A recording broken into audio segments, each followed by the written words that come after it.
একটা গালি, যেটা দেশের সবচেয়ে বড় আদালত থেকে বেরিয়েছিল। মাত্র 24 ঘন্টার মধ্যে সেটাই হয়ে গেল রাজনৈতিক আন্দোলনের নাম। ভাবুন তো, ককরোচ, যেটাকে সাধারণ মানুষ পিষে মারতে চায়, আর সেই নামেই লাখ লাখ যুবক এখন একজোট হয়ে বলছে, হ্যাঁ, আমরাই সেই ককরোচ। কিন্তু প্রশ্ন হলো, এটা কি সত্যি একটা বিপ্লবের শুরু, নাকি সোশ্যাল মিডিয়ার আর 5টা আন্দোলনের মতো কিছুদিন পরেই এটা মিটে যাবে বা শেষ হয়ে যাবে? আজকের ভিডিওতে আমরা জানবো কিভাবে জন্ম হলো এই ককরোচ জনতা পার্টি অর্থাৎ সিজেপি, আর কেনই বা লাখ লাখ যুবক এর সঙ্গে যুক্ত হচ্ছেন। আর এই পুরো ঘটনার পিছনে কি লুকিয়ে আছে ভারতের কোনো বড় সত্য? সুপ্রিম কোর্টে একটি শুনানি চলছিল।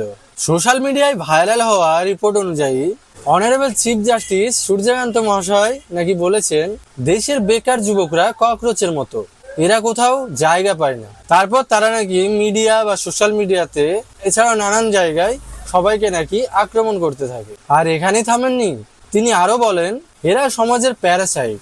আর এই কথাগুলি ছড়িয়ে পড়ে আগুনের মতো। আর পরের দিন 31 বছরের এক যুবক হঠাৎ সামনে আসে, তার নাম অভিজিৎ দেবকে। সে আগেও কিন্তু একটি রাজনৈতিক দলে সোশ্যাল মিডিয়া টিমে কাজ করত। সে শুধু একটা গুগল ফর্ম পোস্ট করলো, সঙ্গে লিখলো, সব ককরোচ এক হও। আর সেখান থেকেই জন্ম হলো ককরোচ জনতা পার্টি অর্থাৎ সিজেপি। প্রথমে সবাই এটা ভেবেছিল একটা মিম, কিন্তু তারপর যা হলো তা দেখে পুরো ইন্টারনেট অবাক।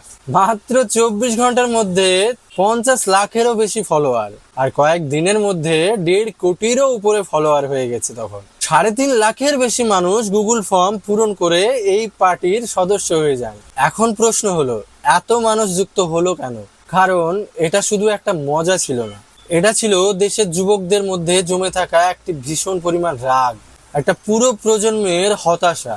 ভারতের ওভারঅল আনএমপ্লয়মেন্ট রেট শুনলে মনে হয় সব ঠিকই আছে, মাত্র 5.1%। কিন্তু যখন আপনি 15 থেকে 29 বছর বয়সের যুবকদের ডেটা দেখবেন, তখন সেটা বেড়ে দাঁড়ায় 15.2%, মানে 3 গুণ বেশি। আর শহরের যুবকদের মধ্যে তো এই সংখ্যা আরো ভয়ঙ্কর। অনেকেরই হাতে ডিগ্রি আছে কিন্তু চাকরি নেই। কেন? কারণ সমস্যাটা শুধু বেকারত্ব নয়, সমস্যা হলো এমপ্লয়াবিলিটি।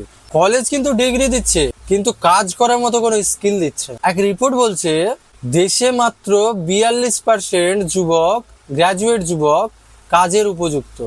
ভাবুন, অর্ধেকেরও বেশি মানুষ কিন্তু চাকরির জন্য প্রস্তুত নয়। তাহলে একটা ছেলে কি করবে? পরীক্ষা দেবে, রাত্রি জেগে পড়বে, তারপরেও চাকরি পাবে না, আর শেষে সমাজ তাকে বলবে ককরোচ। কিন্তু এখানে একটি বড় প্রশ্ন আসে, এই যে এত ফলোয়ার, এটা কি সত্যি নাকি বট, নাকি কয়েকদিনের ট্রেন্ড? কারণ ভাইরাল হওয়া আর বাস্তবে পরিবর্তন আনা দুটোই সম্পূর্ণ আলাদা জিনিস। গুগল ফর্ম পূরণ করা খুবই সহজ, কিন্তু ভোট দিতে যাওয়া, রাস্তার মাটিতে দাঁড়িয়ে সংগঠন তৈরি করা, এটা কিন্তু অনেকটা কঠিন। আর এখানে সিজেপির বড় দুর্বলতা, এটা এখনো লিডারলেস মুভমেন্ট। কোনো শক্ত সংগঠন নেই, কোনো স্পষ্ট পরিকল্পনাও নেই। আর ইতিহাস বলছে, শুধু রাগ দিয়ে কিন্তু বিপ্লব হয় না। আচ্ছা, আপনাদের মনে আছে 2011 সালের আন্না হাজারের আন্দোলন? পুরো দেশ রাস্তায় নেমেছিল, লক্ষ লক্ষ মানুষ দুর্নীতির বিরুদ্ধে আওয়াজ উঠিয়েছিল, কিন্তু তারপর আন্দোলন ভেঙে যায়। আরব স্প্রিংও একই রকম ছিল। সোশ্যাল মিডিয়াতে কোটি কোটি মানুষ জেগে উঠেছিল, সরকারও বদলেছিল, কিন্তু নতুন সিস্টেম আর তৈরি হয়নি। কারণ পুরনো সিস্টেমটা ভাঙা সহজ, কিন্তু নতুন করে সিস্টেম গড়া খুবই কঠিন। এবং আজ সিজেপি ঠিক সেই মোড়েই কিন্তু দাঁড়িয়ে আছে। এখন সবচেয়ে বড় প্রশ্ন হলো, ভারতের ভবিষ্যৎ তাহলে কোথায়? প্রমাণ ছাড়া কিছু বিশ্বাস না করা, ডেটা যাচাই করা, নিজের পক্ষকেও প্রশ্ন করতে হবে, নেতাকে ভগবান না ভেবে জনগণের কর্মচারী হিসাবে দেখা। যেদিন ভারতের যুবক প্রশ্ন করতে শিখবে, সেদিন তাকে কেউ ককরোচ বলে চুপ করাতে পারবে না।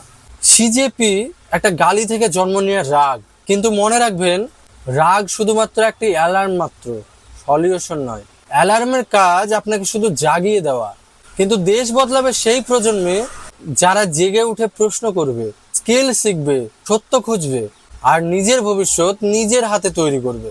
তো যাই হোক, ভিডিওটি ভালো লাগলে আপনারা বেশি বেশি করে শেয়ার করবেন ভিডিওটিকে। ইউটিউবে ভিডিওটি দেখলে অবশ্যই চ্যানেলটিকে সাবস্ক্রাইব করবেন এবং কমেন্টে জানাবেন আপনাদের কি মতামত এই সিজেপি পার্টি নিয়ে। আর ফেসবুক থেকে দেখলে পেজটিকে ফলো করে দিবেন এবং ভিডিওটিকে অবশ্যই লাইক করবেন একটি।